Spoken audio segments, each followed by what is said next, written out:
As it turns out, a vanishing suspect isn't the only shocking reveal in this twisted crime, but also the great lengths some would go to in order to exact revenge, including framing someone for murder. Are you about 12678 South? Yeah, I would say so. I'm just below the golf course where there's a bridge for the pathway that you can cross to go up to the golf course. There's like two big piles of blood, and there's splatter blood all over the bridge, and then right along the edge of the water, there's like a red kid's shoe in there. It could have just floated in, but I figured I'd better call you guys. As the police arrive at the scene and meticulously examine the pools of blood on the rocks, they immediately focus on conducting tests to determine whether it's human blood or an animal's. Dread consumes the investigators as their worst fears materialize before their eyes. The reports confirm the chilling presence of human blood. Despite their relentless pursuit, they're not able to locate anyone on the trail, leaving them puzzled by the unknown. Finally, after hours of an extensive search, they stumble upon a haunting sight on the other side of the river. A lifeless body of a young girl drifting silently, a shocking testament to the unfolding tragedy. Yeah, it's confirmed. Female, red shirt, blue jeans, caught up in the river, it's obvious. The young girl's body had remained submerged in the water for hours. Her face is swollen, bearing signs of severe trauma with multiple fractures. A prominent injury on her forehead had left her face disfigured and unrecognizable. An autopsy would later confirm that the cause of death was multiple blunt force injuries to the child's head. Notably, she wore a shoe that matched the one that was discovered by the jogger who'd placed the 911 call. In efforts to identify the victim, the police arranged for a press conference and share crucial information about the discovery in the hopes that someone would step forward with valuable information to aid their investigation. A mile away, Veronica Kasprazak switches on the television to watch the news. As she listens to the announcement, her blood runs cold with a chilling realization. Could this be her daughter, Annie? 15-year-old Annie lives with her mother, Veronica Kasprazak, and stepfather, James Bratcher. On Saturday night, Veronica and James return home from their dinner date, and Annie excitedly greets them at the front door. Everything seems ordinary as Veronica heads to her room for a shower, while James hangs out in the kitchen. At 7:45, he notices Annie leaving the kitchen and heading towards her room. However, at 8:40, while on a phone call with her sister, Veronica realizes that she hasn't seen or spoken with Annie since they arrived home. She decides to check Annie's bedroom, only to find it empty. Alarmed, she calls out to her husband, who rushes upstairs with a note that he found in the other room. The note declared Annie's shocking revelation that she has left for California, confessing that she'd lied to her friends about being pregnant, which she had indicated with a P in the letter, and she said that she could no longer bear the weight of the lie. With their hearts racing, Veronica and James immediately called the authorities to report Annie as a runaway.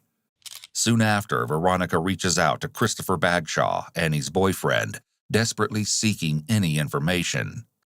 While Christopher maintains that he was unaware of Annie's plans, he did know more than he was letting on. After a restless night with little sleep, as Veronica switched on the news the next morning and witnessed the unfolding announcement, it dawned on her that Annie might not have made it to California after all. The uncertainty gripped her tightly, sending shivers down her spine. Veronica contacts the helpline and informs the police about her runaway daughter. She provides them with every piece of information as they carefully document each detail. Just when it seems like the conversation is about to end, the police ask a crucial question. Did Annie wear braces? The weight of this question hangs in the air, and Veronica sobs on the other end of the line as she whimpers, yes. When DNA match results arrive, the police are able to fully confirm the heartbreaking truth. The victim found on the trail is indeed 15-year-old Annie Kasprazak. With the police officially confirming Annie's untimely death, her decision to run away becomes a pivotal element for their ongoing investigation, as it could shed light on the circumstances surrounding her tragic fate. Recognizing the significance of understanding Annie's motivations, they pay a visit to her grieving family and uncover her harrowing past. As it turns out, Annie's early life was marred by the harsh reality of growing up in a reportedly unhealthy household. As a result, she endured a fragmented upbringing, moving between foster homes and child services centers. However, Veronica Kasprazak, an aspiring employee at Child Services, became Annie's dedicated case manager. Over time, a deep connection formed between them, leading Veronica and her then-husband Dennis Kasprazak to adopt Annie as their own. Despite the challenges that arose from Veronica and Dennis's subsequent divorce, Annie found solace in the love and care of her parents and their new partners. After noting the teenager's family history and background, the investigators meticulously gather various items connected to Annie, such as the note she left for her parents, computers and mobile phones, and a tote brimming with papers, including her journals. While examining Annie's journals, the investigators uncovered something peculiar: her profound obsession with her boyfriend, Christopher Bagshaw.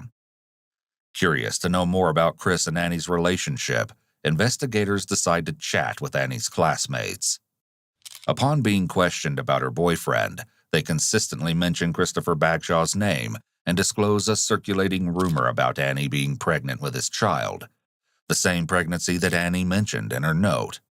Annie's parents informed the authorities that they were aware of Annie's relationship with Chris and had taken measures by encouraging her to use a birth control pill. Moreover, the autopsy report also confirmed that Annie was not pregnant. But why was Annie spreading such rumors at school? Veronica Kasprazak shares with the investigators that she believed Annie's false story about her pregnancy reflected her desire to build a permanent family she could call her own, a thought that was reflected in some of her journal entries. It seems that Chris Bagshaw may be able to share more information, and since he was so close to her, they initiate their line of questioning with him, hoping that he can shed some light on what may have really led Annie to run away. After acquiring a search warrant, law enforcement officers visit his home. Since he's a minor, Chris's father, Darwin Leroy Bagshaw, attends the interrogation with him.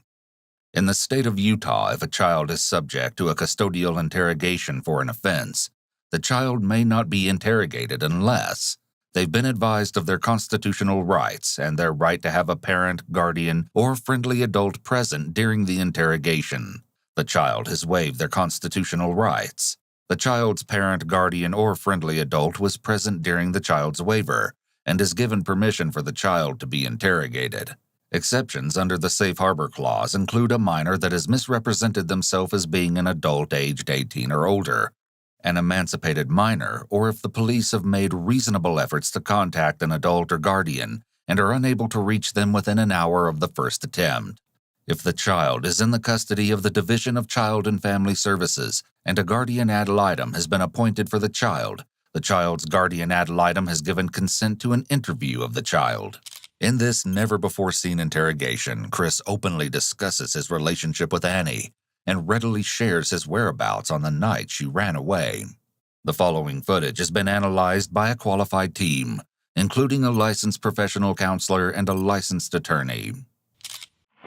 Tell me the last time that you saw Annie. Wednesday or Thursday of last week. Do you remember what time? I don't. I know that it was after school, and she had to go home around 6. Okay. When's the last time you spoke with her? The night of Saturday. Do you remember what time that was? Around 8. How many times did you talk to her that night? I talked to her twice, but she called me 4 times. How long do you think your conversations were with her? 5 or 6 minutes. 5 or 6 minutes each, or? Well, yeah, each. What did you guys talk about? She asked me to run away with her, and I tried to convince her not to, and I told her that was a stupid idea, and to think about her family. Tell me about what kind of rumors were out there about you and Annie. The rumors said that I got her pregnant, but I didn't. When did you find out? Or when did she start telling you that? That what? That she was pregnant with your baby? She didn't start telling me, she started telling everybody else. Around a month after, she had access to the budget. Annie had written about LJ in some of her journal entries. Though this is the first time LJ is mentioned in the questioning, he will play a crucial role in the investigation. When did she tell you that she was pregnant? Around a month after. About a month after? When do you think that was? About what month? Well, she had with LJ in November. Tell us more about how you know about her. LJ in November. She told me that she didn't want her family to find out that she had LJ sneak into her house, and that's because they knew LJ was 17. So she asked me if I can take blank for it, and I told her that I would agree to let her know how it is me. Chris appears really tense here, barely moving and gripping onto the arms of his chair. He's leaning back and away from the detective.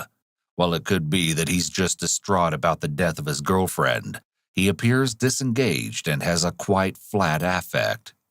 While everyone responds to death differently, and this could be shock, the detective is likely concerned about him appearing detached. How many times did you have with Annie? Once. When was that? The night that we hung out at Spencer's house. And about what month or day? It was Wednesday or Thursday of last week. Wednesday or Thursday of last week? Yes. After answering all the questions, Christopher volunteers more information to the police about an incident at Spencer's home. Also, like when Spencer started dozing off, she had got a bloody nose, and it dripped on my shoe, and then she ran into the bathroom, and then we went into her room. It's certainly odd that Chris is so concerned about explaining a few drops of blood on his shoe, though he might be aware of how this could look and therefore wants to make sure the police know there is an innocent explanation for it. This story is reminiscent of a guilty person making a 911 call, not so they can get help, but so they can get their alibis set up. Yeah, I want to understand that. Where were you at with that bloody nose? Okay. You want to draw it now? There. This is the TV. This is the door. This is his bed. The alarm clock. There's all the lamps up here. This is the closet. And Spencer was here. He was kind of dozing off, leaning this way. I was right here. And Annie was right here. And we were sitting like this. You and Annie were? Yeah.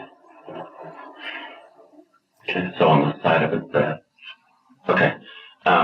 You mentioned that her nose started bleeding. How'd that happen? I don't know. We were sitting right here, and we looked over, and like it was like red. And I said, "Do you have a little something right here?" She went like that, and leaned down and dripped on my nose. And she said, "Oh crap," and ran to the bathroom. So which side what foot would it have fallen on? This one. It would have fallen on your left foot? Yes. Okay, it would have just been one drop? Yeah. And then what bathroom did she go to?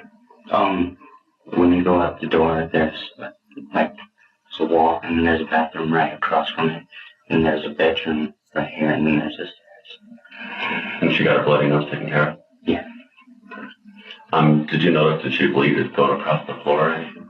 I'm not sure. She was holding her nose like this. So it was enough blood to she had to hold it in? No, she just like grabbed it so that it wouldn't trip anymore. After taking notes on the incident, they return to the topic of Chris's last conversation with Annie in order to get additional details. What else did you guys talk about besides running away on Saturday? I just tried to convince her to think about it twice and think it over, and if there's something wrong with her family, then to think about everything good in her family. And I tried to convince her that it wasn't a good idea and that she shouldn't do it. Think about her friends as well. Okay. And what did you do after 8 o'clock? Or where were you at when you were talking to her? My dad had left to go to the bar, and I went to my grandma's at first. Oh, what time do you think you... Saturday night. I imagine I left probably about 6 or 7. What bar did you go to? The Lazy Dog Saloon. And so did you leave right when your dad left? No, I stayed home and I played the video game for a little while. For how long do you think? An hour and a half. Was anybody else there with you? No, it was just me. Anybody call you while you were there? Do you remember? No. And then afterwards, I went to my grandma's house, which is only 3 doors down. I called you that night. Oh, you did? Because I told you I was going to have company. Yeah. To go stay at my grandma's house. What time? You asked him to stay with her? Yeah. What time did you call him? You think? Oh, man. It was like 8 or 7. Yeah, It was like 7:45 to 8. I'm not real positive on the exact time that I called him. And so when he called you, did you go right over to your grandma's? No, I stayed home for a little bit and I played the video game because that was like in the hour and a half. We're talking about just last Saturday, right? Yeah. Okay, no, I left the house at 6 o'clock last Saturday. I left with a buddy named Kevin. The police consider this line of questioning crucial as they try to determine if they can confirm Chris's location during the possible time of Annie's murder. And so when he called you, you think 7:45, 8? Yeah. And then did you go right to your, and you said you stayed home for another hour probably past that? Like, for another 15 minutes to get my stuff ready. And I went to my grandma's. Tell us about what happened to your grandma. Well, I didn't stay in my grandma's for very long. I went there, put my stuff there, and I asked her if I can go and see her friend hang out because I didn't really want to stay there. She's kind of funny, no offense. But I went to my friend's. I knocked on his door. He didn't answer, so I went straight back to my grandma. Got a movie, and me and my grandma watched movies. Did you ever leave the house again? No. So you stayed there the whole night? Yes. And I got home at about 11:30, and I went by my mom's house, and he was crashed out on the chair, and I talked to her for a minute, and then I went home. So, and I told him that I was probably going to have company come over, which they ended up not coming over, so I just went ahead and went to bed. And then he was home by 9 the next morning. Sure. Did you talk to anybody on the phone after you got back to your grandma's? Mm-hmm. Okay. How far would you say your friend's house is from yours to? It's around a 25-minute walk there and back. So like a mile or 2 miles or 15 miles or what? Yeah, just like a mile or, somewhere around a mile. Sorry, you were saying about 25 minutes one way and 25 minutes back. Yeah. Despite the corroboration of Chris's whereabouts on the night of the incident by his father, Darwin Leroy Bagshaw, and his grandmother, Wilma Fern Bachla, the police focus their attention on 2 crucial details provided by Chris that demand verification. The first concerns Annie's nosebleed, which supposedly occurred at Spencer's house, resulting in her blood inadvertently staining Chris's shoe. The second piece of information relates to Annie's alleged relationship with another boyfriend named LJ. The police take the necessary steps to acquire a search warrant for the home of Spencer Criddle to uncover the truth. As a close friend of Chris and Annie, Spencer can give some insight into both of these questions. He soon becomes a person of interest in the investigation and is subsequently brought in for questioning. The investigators waste no time and immediately inquire about the night Annie left. On that day, Saturday, you had talked about Annie coming here. Annie calling you, and you weren't here. Tell me about that. What were you doing that day? I went to the gym with my little brother. Okay. With your little brother? My older brother. And how long were you guys at the gym? For 2 hours. 2 hours. Yeah. That's a long time. He's like, "Are you fine with going there for 2 hours?" I was like, "Chance, are you serious?" He's like, "Yeah, man." I was like, "We're not Marines." Okay. And then, so then what time did you get back to the house? Around 8:30. Okay. And then is that when you checked your messages? Yeah, I went upstairs and about like 10 minutes, 20 minutes later, and there's like text messages and calling messages and everything. Mm-hmm.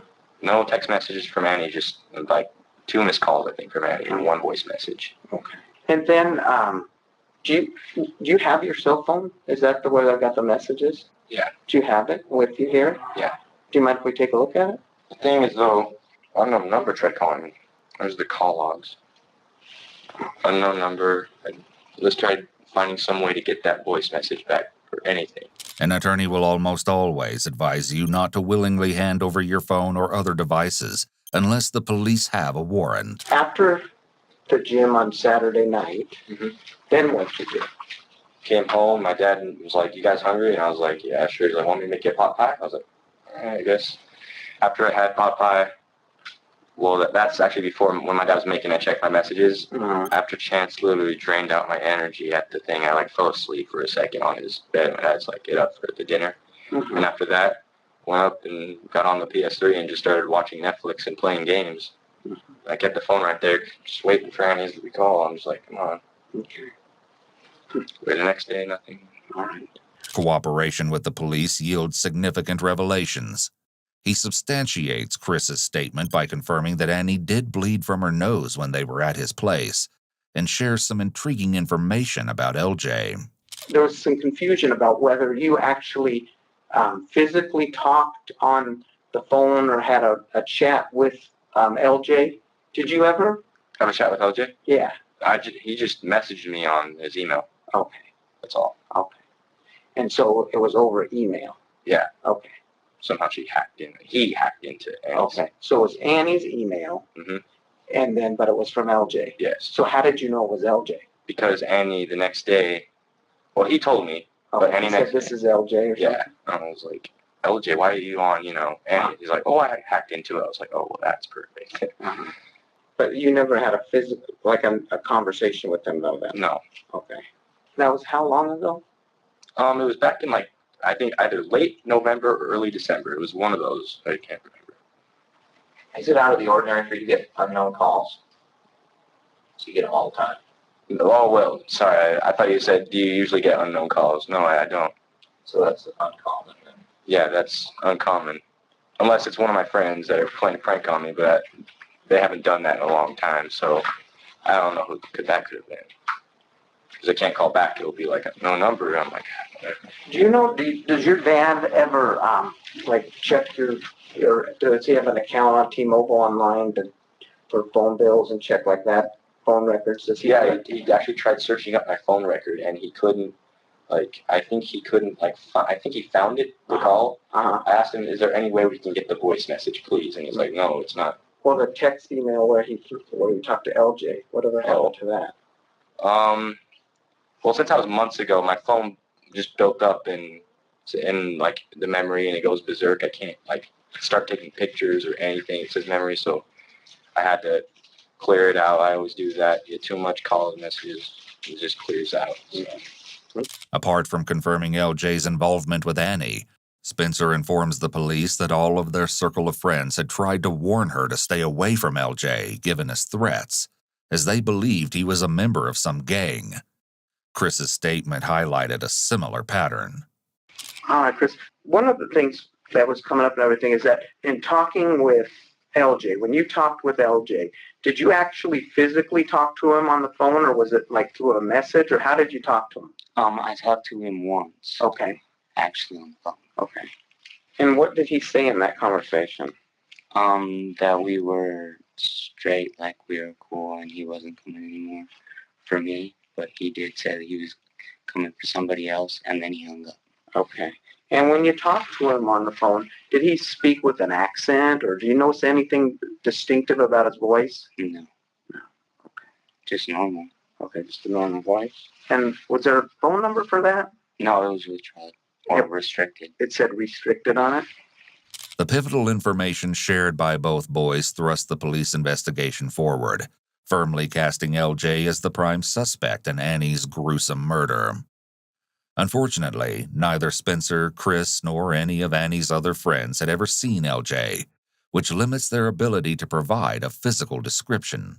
However, the investigators have deep connections and immediately mobilize their informant networks and surveillance circuits to search for a 17-year-old individual with potential gang ties and relations with anyone at Annie's school. After a grueling week of relentless pursuits and exhaustive investigations, the investigators find themselves empty-handed. Just as the mounting pressure takes its toll on the team, one of the investigators receives a crucial phone call, providing them with their long-awaited breakthrough in the seemingly impossible search. The caller is Joanna Franklin, an individual frequently involved in alleged credit card thefts. She declares that she had actually witnessed Annie's murder and hopes to exchange the information for eliminating all charges against her illegal activities. The following never-before-seen footage of Joanna Franklin's interview reveals her shocking claims of a crime. She drops a bombshell at the very beginning by revealing that she knows the elusive LJ quite well. Moreover, she introduces a new suspect to the investigation's list. She came inside with LJ. I went to go, I couldn't hit a van, so we went to go find my arm over my bed. And I came back out and we could hear him having in the bathroom. Who? LJ and a girl. And I go, are you serious?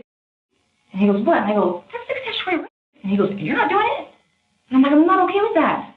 And I started freaking out, and then she came out and she's like, you can't do that. She was upset, and LJ, then they came out and they're like, sorry, and she was like, and I was like, you gotta need to go.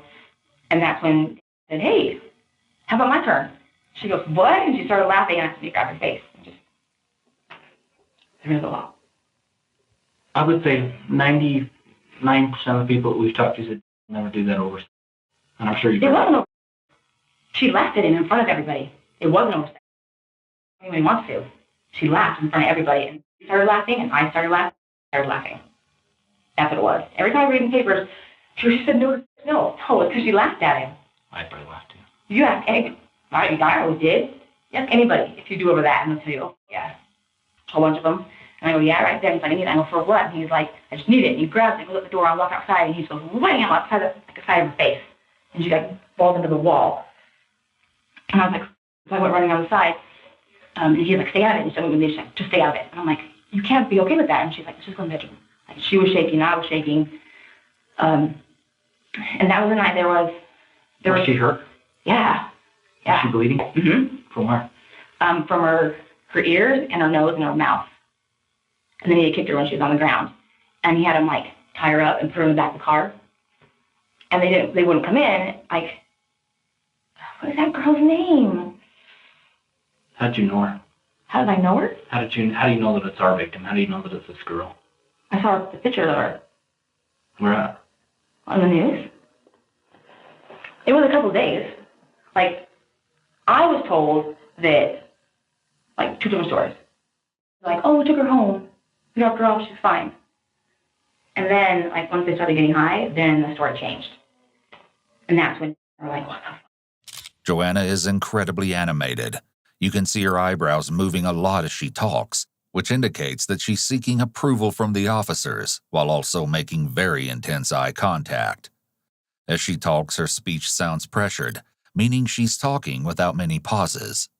This may be because she really wants to get her story out, but it's often associated with substance use and a variety of mental illnesses. It's also noteworthy that she says LJ and that girl. She doesn't say Annie's name, yet she's naming everyone else. When the officer starts asking questions, she seems to get a bit more anxious and is rubbing her head and ears. She also rubs her nose rather awkwardly. For all of her animation, her emotion doesn't seem to fit. She doesn't seem scared or worried. And I go, what did you guys do? He goes, don't worry about it, Princess, it's fine.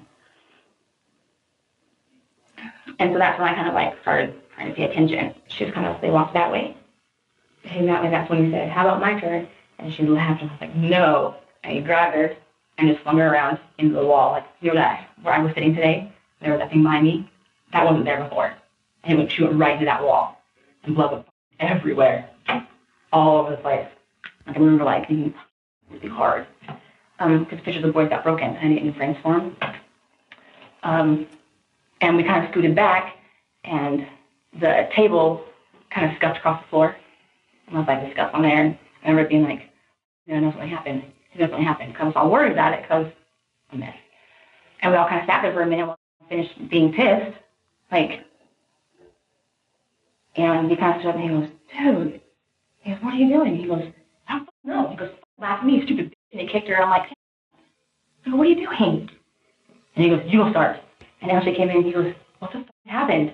And he goes, your bitch laughed at me. He goes, she laughed at you? And he goes, yeah. And he goes, why did she laugh at you? And he goes, I don't know. Why she laughed at me? And they just kind of stared for a minute. I was just kind of left his head, and he goes, I'm sorry. And I go, are you serious? And I stood up, and he goes, I'm like, And he's like, was really concerned. So I sat down for a second, and I go, I need to go check on her. And he goes, no, you need to go get me some towels and a tarp out of the storage shed and shut your mouth. So I go get that. So I went and got that stuff, and I walked back in there. He was sitting there, and he was just pale white. Totally white, not moving. And I was like, what's wrong? And she goes, I think she's dead. And I go, what? And I sat next to her, and I kind of moved her, and she went like that. I was like, she's okay. She's okay. And I kind of moved her chin a little bit, and like her jaw slid, like the way it shouldn't slide. And I was like, something, I just catch her up and put her on trying to fight, or whatever. And then I came out, and he goes, so what's the damage, doc? And I go, she needs to go to the hospital. And he goes, can't do that. And I go, to go to the hospital. And he goes, we can't do that. And I was like, what are you going to do? He's like, call. So he called on his phone. He went in the other room. He was quiet, and he started like shouting. He's like, you stupid, call them and tell them to get the over here. You get your over here and bring me some change of clothes. And LJ just sat on the couch. He just sat there. Put her under the tarp. And they had him pull up. Where was she at? I was sorry, she was in the bathroom. We moved her from outside by the table to the bathroom to change her clothes. I wasn't okay, like, getting her undressed and I don't know why. Like, you're still at home? I don't know where else would I be. He's like, okay, I need to help you get some things cleaned up. And I'm like, Ken, I can't do this. And he goes, yes, you can. You'll be fine. He's like, I'll make it worth your while. I'm like, no, you won't. I said, I can't do this. Like, I'm not like this. And he goes, this is exactly what you're like. He's like, and you'll help me with what I need. I'm like, he's like, so go over to Walmart or wherever if you need to go. When we open, and get some bleach. I'm like, I have bleach. He goes, you have enough of it? I go, yeah. And so I went back and got the bleach, and I came out with it. I'm like, can I do it? And he had me pour it all over the wall. And I scrubbed it. And then he had me do the baseboards, and then we all over the floor. And they went in the bathroom. He's like, you throw stuff away. And I go, those are my kids' stuff. And he goes, it's got blood on it. And I go, yeah, okay. And so we kind of took it all together, and we ended up throwing it in the dumpster. And that was on Sunday morning. You said you redressed her, right? Mm-hmm. You redressed her. Where'd that clothing come from? Brought it. That's where we bring it. And what all was there? There was like a red or a black top and some pants and some shoes. Joanna's description of the clothes was strikingly similar to what Annie was wearing the day the investigators had discovered her body. She further informs the investigating team that the person she claims was involved and LJ took the girl's body in a Suburban and went to the canyons. On their return, they declared that the girl went swimming and won't come back. With Joanna's interview, the investigating team finally find their first witness who can describe LJ's physical looks. She shares that he's shorter than her, he's Hispanic but looks white, and he's 19 years old. Her information proves to be a comprehensive breakthrough, ticking all the necessary boxes and providing answers to the key inquiries the police had been tirelessly pursuing. With her eyewitness account of LJ's presence, they now had irrefutable confirmation of his involvement in Annie's murder. Moreover, the other man she was accusing and claimed to be involved, John, was a convicted felon, a self-admitted substance dealer, and a gang member. John's lengthy rap sheet further indicated his potential role in committing the dreadful crime. The investigators waste no time obtaining a search warrant for John's residence and promptly conduct a raid. As anticipated, his house exhibited clear signs of attempting to conceal a grievous offense. The walls were freshly painted, the carpet in the hallway was removed, and the entire place appeared to be undergoing remodeling. The absence of the carpet and red stains on the doors raised significant suspicion, indicating a potential cover-up. The visuals corroborated Joanna's statement. The police promptly arrest John to interrogate him. As Annie's family grapples with the confusing reality of her involvement with possible addicts and gangs, John goes through intensive questioning with the police. We went and got your picture. How do you know her? Brittany? Is her name Brittany? No, it's Annie. No, her name's But you might know her as Brittany. Okay, tell me about Brittany. Brittany. She's friends with Dude, did something happen to her? Friends with who? Dude, just tell me straight up, man. I want to know what you have to say first. And I'll think of everything you need to know, man, because she's hella cool, dude. That's Brittany. I'm pretty sure that's Brittany. She lives with Sal. But Sal? she stays with Sal. She's Mercedes' friend. Mercedes' friend? Yeah. And, dude, did something happen to her? She ever been to your house? Yeah, she just came to my house the other day. Did something happen to her? On a scale of 0 being not at all and 100% positive that you know her as Brittany, where are you at on that? 8, dude. Pretty sure that's Brittany. 8 out of 10? 8 out of 10. Yeah. 8, or are you saying 80 out of 100? Well, Either way. Either way, it's the same thing. I'm pretty sure it's her. 10 being 100% positive, you're 8 out of 10 that it's her. Dude, I swear to God, Okay, hold on. her phone number just texted me today. I'll answer your questions They in a called minute. me. I'll answer your questions in a minute, but you got a text from her and a call from her today, or a phone. Yeah, it's on When's the my last time you saw her? That day. That Saturday? No, just like the day before I left, she came by my house. So when was that? And she's been staying at Sal's house downtown. Who's Sal? This dude named Sal, and Sal, I don't know Sal's real name. I just call him Sal. Her boyfriend's supposedly LJ. I don't even know who. LJ or JL. You may know her as Britt. Her real name's Annie. Okay. Who? You didn't see her the other day. No, dude, I don't even know who Annie is. Tell me about this girl being at your house last I Saturday. don't even know. I think she's Britt, dude. Okay, She was at my house last Saturday. There's no young girls at my house, man. No? No. Ever? As far as I know, if they're young, dude, I send them the out of there. What if she looked older? Well, that's just it, man. Did I do something? Am I supposedly did something to this person? I have a concern. That's why we want to talk to you. I don't know Well, if you did or if you one guys other think person I did something, I'm telling you right now, I didn't. And if you feel like I have, then I need a lawyer then. Because obviously, what I'm saying to you, you're telling me that I'm not being honest with you, whatever. Do you need a lawyer or not, or should I continue? Continue, dude, but I'm just telling you, I don't know. I think that's Britt. But if you say you She's at think my you need a house lawyer, on- I have she's to at my address that house now. I have just to the other respect day. your rights. Yeah, I mean, but if you guys Are think we that I okay did talking or not? If you guys think I did something to her, then hell yeah, I want a lawyer. Okay. So do you want a Because lawyer or I did not do nothing to nobody. What if I told you she's dead? I didn't do it. What the? Exactly. Are we here to talk, or do you want a lawyer? Because you said the word lawyer twice. I need to know. Well, then talk, man, but don't act like I know who this girl is. I'm telling you, it's Britt, dude. It looks just like Britt. Okay. And she did what the? You don't remember It's not. telling It can't anybody be that her she went though. for a swim? It can't be her, dude, because she just was at my house. No, she's been dead for a week. Then she was never at my house. I had never seen this girl before then. She's been dead for a week. Did you tell anybody she went for a swim? Who? That girl. No.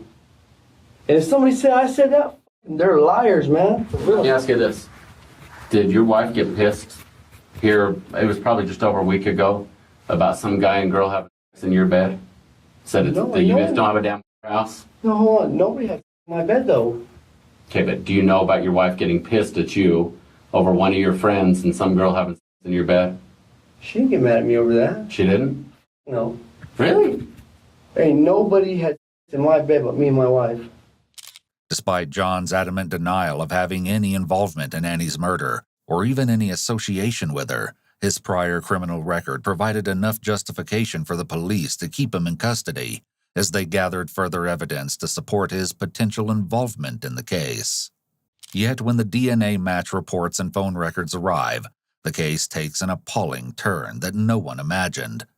None of the blood samples found on the doors and walls of John's house match Annie's DNA. It was obvious that a crime occurred at John's residence, but there's no evidence indicating Annie's presence whatsoever. Moreover, John's phone records from that night don't place him even close to the area of Annie's death. This revelation leaves the investigators utterly bewildered and shocked, prompting them to reconsider their approach and conduct another interview with Joanna. In a twist beyond comprehension, Joanna breaks down under intense questioning and reveals her secret. It turns out that John hadn't been lying in interrogation. He actually didn't know Annie at all. However, John had betrayed Joanna by cutting her out of a deal. In a calculated act of vengeance, she meticulously gathered information on Annie's case from the news reports and constructed a story that pinned the blame on John. She confesses to orchestrating this elaborate plan to exact revenge and secure immunity for her crimes. It appeared John's alibi from the night of Annie's murder was actually another crime he was involved in. John and his ally ended up pleading guilty to kidnapping charges from that night. With the investigation into Annie's death derailed by a year because of the misleading information, The investigators are left with no choice but to retrace their steps and meticulously sift through their vast collection of past interrogations and searches they conducted before Joanna's pivotal call. Immersed in this intensive review, they stumble upon 3 tip calls that instantly pique their curiosity. The first tip was from someone who had been driving home the night Annie was killed and saw a male on a bike leaning over the south side barrier and looking into the river. He was leaning so far over that she thought he would fall in. Another tip came from someone else who had said that he saw at 2:30 p.m. that day by the Rotary Park a young male was saying, "Won't get caught, won't get caught," waving his arms around.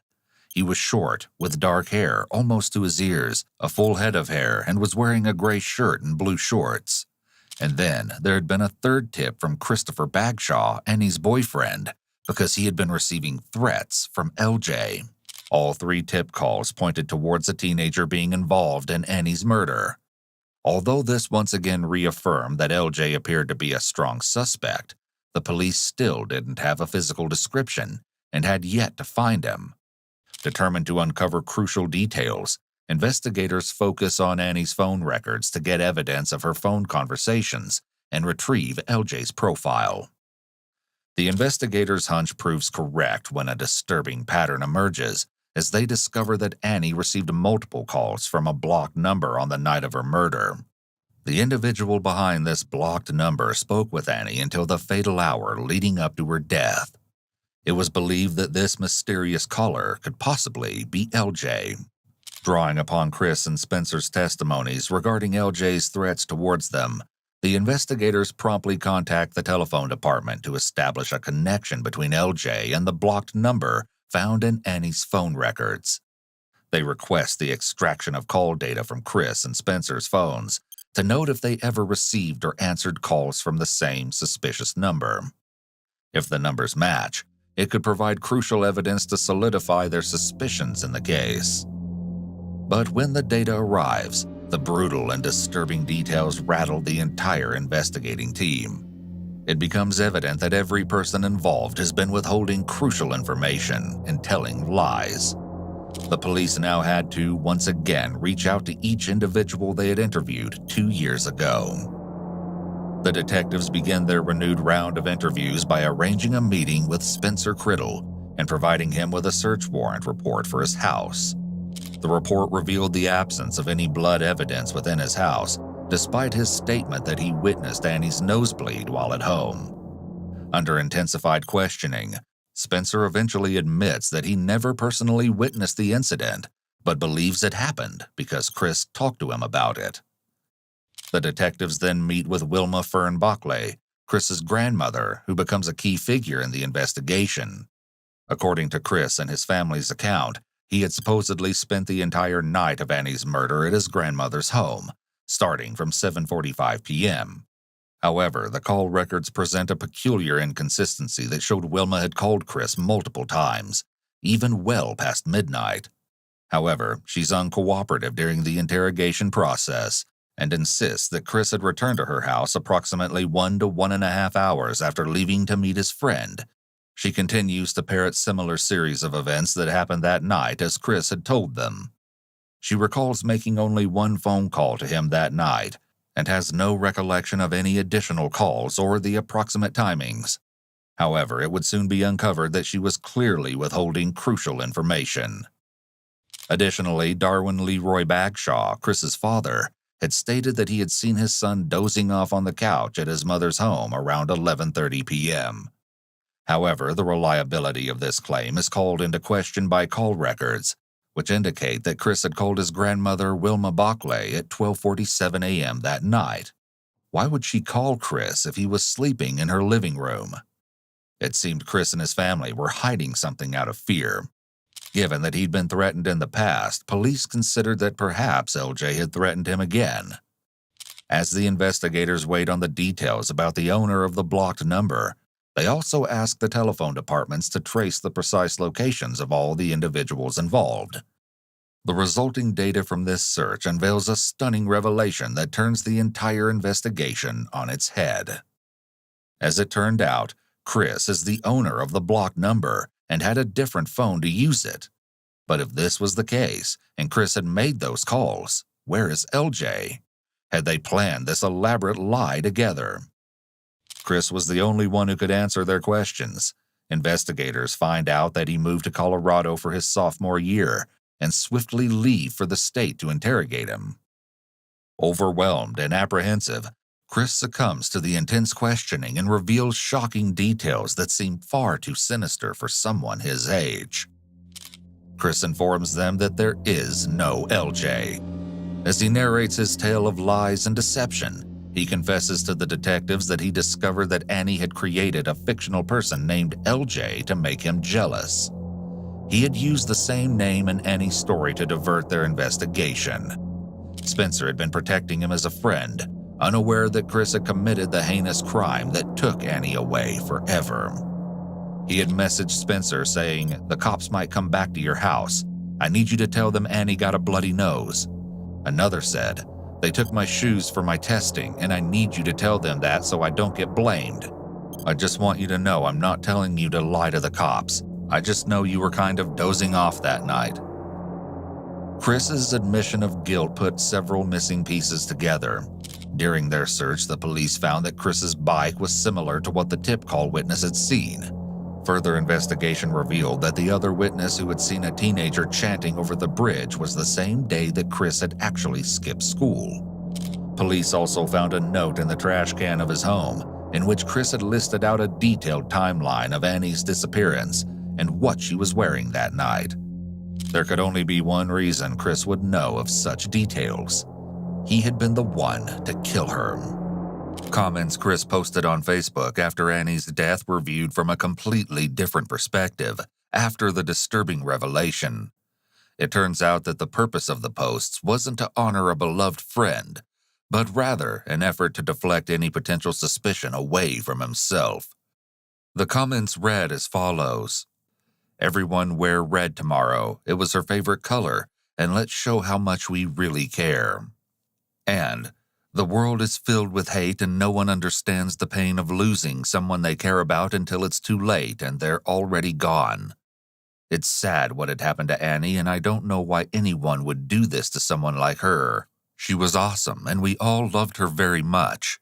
Even though we had times where we disliked each other, we always made up and reevaluated our friendship.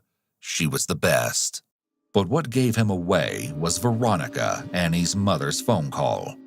On the night Annie went missing, she'd called to ask if he knew anything. Chris had answered the call minutes after he'd taken her daughter's life. The location on Chris's cell phone on that call put him next to Annie near that bridge. While Annie's family had endured 2 long years of suffering, Chris had moved on and continued his life in Colorado as though nothing had occurred. The police arrest him on charges of first-degree murder and obstruction of justice. But why had he killed Annie? That sickening detail wouldn't be revealed until later. As Chris Bagshaw was 14 at the time of the crime, the state of Utah was likely to place him in a juvenile facility, allowing his release at 21. Given that he was 17 at the time of his arrest, it would result in him serving a mere 3 years in prison for the heinous offense. While investigators diligently sought evidence to support trying Chris as an adult in court, a pivotal moment arose when they received a call from the Juvenile Detention Center. The caller, an inmate, steps forward to provide information about Chris Bagshaw, significantly bolstering the prosecution's case.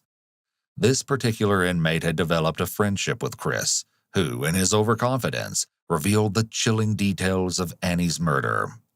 Back in school, Chris had found out that Annie had been telling people she was pregnant with his baby, and he'd believed the claim, even though this wasn't true.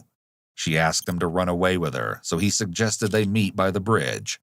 Annie snuck out that night to meet him near the Jordan River. However, Chris had planned something terrible. He attacked Annie with a shovel, hitting her face until it was disfigured. Then he put the shovel on her forehead, jumped on it, and continued until Annie stopped moving. The investigators took this information to a state medical expert who checked Annie's autopsy report and corroborated the inmate's description of the injuries on Annie's face, especially the one to her forehead. Chris had killed Annie because he believed she was pregnant with his child. Darwin Christopher Bagshaw was eventually tried as an adult and pleaded guilty to first-degree murder. He was sentenced to 15 years to life in prison and will be eligible for parole